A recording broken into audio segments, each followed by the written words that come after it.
Morning बच्चों। हम पढ़ रहे थे सुमित्रा नंदन पंत ग्राम श्री कविता और उसमें आगे पढ़ रहे हैं। उसमें बता रहे थे प्रकृति के बारे में कवि। तो आगे पढ़ते हैं। पीले मीठे अमरूदों में अब लाल लाल चितियाँ पड़ी। जो अमरूद हैं वह कैसे हो गए हैं, पककर पीले हो गए हैं और अब उनमें लाल लाल धारियाँ पड़ गई हैं। पदार्थ वह क्या हो गए हैं, लाल हो गए हैं। जब आप लोग अमरूद खाते हो तो उनमें क्या पड़ जाती हैं, लाल लाल लकीरें पड़ जाती हैं। उनके लिए कवि कह रहे हैं कि अब अमरूद पककर पूर्ण रूप से क्या हो गए हैं, तैयार हो गए हैं। उन पर लाल लाल धारियाँ पड़ गई हैं। पक गए सुनहले मधुर बेर, और जो सुनहरे रंग के हैं, स्वर्ण सोने के जैसे रंग के हैं, वह बेर भी पककर क्या हो गए हैं, तैयार हो गए हैं। आंवली से तरु की डाल जड़ी और आंवलों से भी क्या हो गई है, पेड़ों की डालियां जड़ गई हैं। पेड़ों की डालियों पर आंवले लद गए हैं। लह लह पालक मह मह धनिया, पालक लहलाने लगा है और धनिया महकने लगा है, अर्थात धनिये की खुशबू चारों तरफ आने लगी है। लौकी और सेम फली फैली, लौकी और सेम की फलियां चारों तरफ क्या होने लगी हैं, फैलने लगी हैं। मखमली टमाटर हुए लाल, और जो मुलायम टमाटर हैं वह क्या हो गए हैं, लाल हो गए हैं।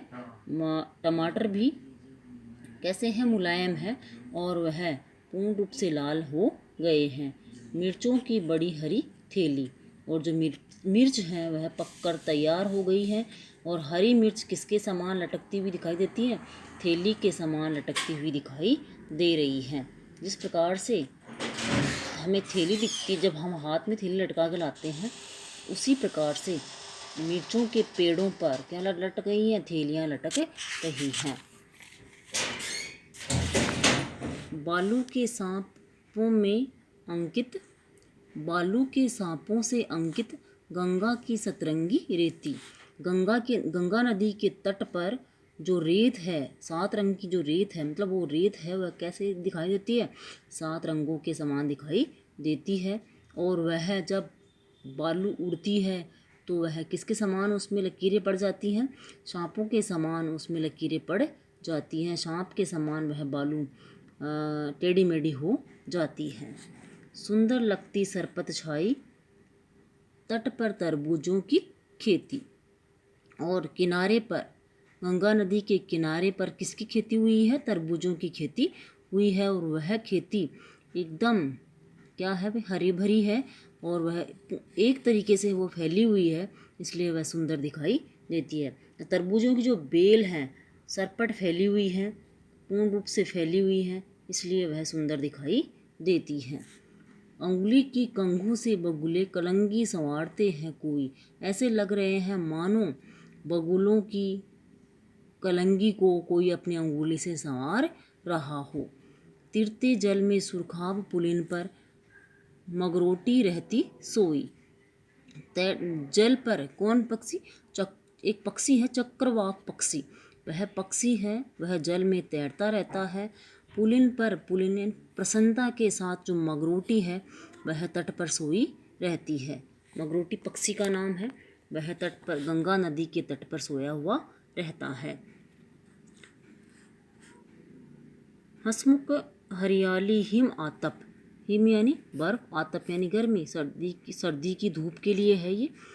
हंसमुख हरियाली हिम, सर्दी की धूप में जो हरियाली है वह कैसी दिखाई देती है, हंसमुख, हंसती हुई प्रतीत होती है, अर्थात सुहावनी दिखाई देती है। सुख से अलसाए से सोए, और ऐसे लगता है मानो वह अत्यधिक सुख के कारण अलसाई हुई है और सोई हुई है, आलस्य से युक्त होकर सोई हुई है।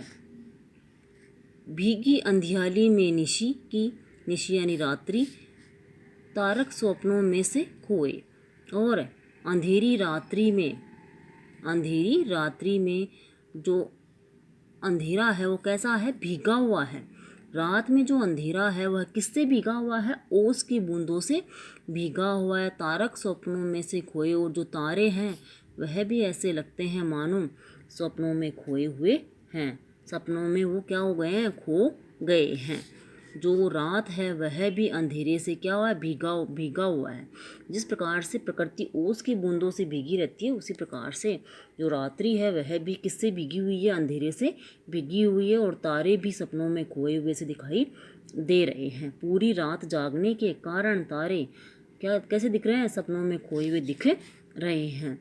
मरकत डिब्बे सा खुला ग्राम, और पन्ना जो रत्न होता है उसके डिब्बे के समान, पन्ना रत्न के डिब्बे के समान सारा गांव क्या है, खुला हुआ दिखाई दे रहा है। जिस पर नीलम नभ आच्छादन, आच्छादन ढका हुआ, निरुपम हिमांत में स्निग्ध शांत, स्निग्ध यानी चिकना, जिस पर नीलम नभ आच्छादन, और जो ग्राम है खुला हुआ है, मरकत पन्ना रत्न के डिब्बे के समान जो गांव खुला हुआ है, उस पर नीला जो आकाश है वो क्या हुआ है, अपने उस आकाश ने उसको, उस ग्राम को ढक रखा है। निरुपम हिमांत में स्निग्ध शांत, तो वह बिना किसी उपमा के हिमांत, हिम बर्फ के अंत में शांति के साथ, चिकनाई के साथ दिखाई दे रहा है। निज शोभा से हरता जनमन, और वह अपनी इस सुंदरता से जनता के मन को या लोगों के मन को क्या कर रहा है, हर रहा है या अपनी ओर आकर्षित कर रहा है। निरुपम, जिसे हम किसी की क्या नहीं कर सकते, उपमा नहीं दे सकते। हिमांत, हिम का अंत, स्निग्ध यानी चिकना, और शांत यानी शांत। जो प्रकृति है निरुपम है, हिमांत है मतलब यहाँ पर हिम का, बर्फ का अंत हो गया है, शांत और चिकनाहट के साथ दिखाई दे रही है। इस सुंदरता को देखकर, प्रकृति की इस सुंदरता को देखकर मनुष्य का जो मन है वह क्या हो जाता है, उसकी ओर आकर्षित हो जाता है। इस प्रकार आपका ये पाठ पूरा हुआ। विशेष देख लेते हैं हम एक बार।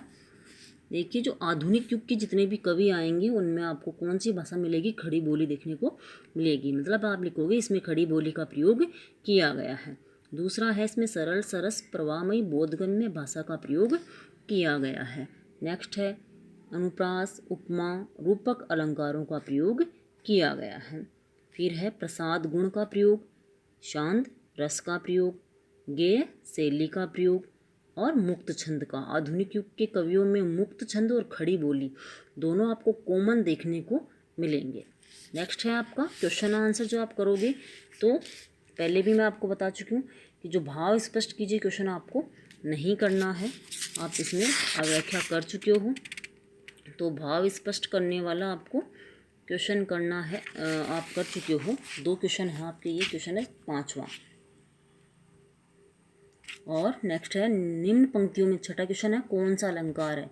तिनके के हरे हरे तन पर, हरे हरे अनुप्रास अलंकार है भाई। हिल हरित रुधिर, तो इसमें अनुप्रास अलंकार का प्रयोग किया गया है। और मानवीकरण अलंकार आएगा भाई इसमें। प्रकृति को मानव के समान वर्णित किया गया है। मानवीकरण और अनुप्रास अलंकार आपको इसमें लिखना है। ठीक है, नेक्स्ट वीडियो में। धन्यवाद।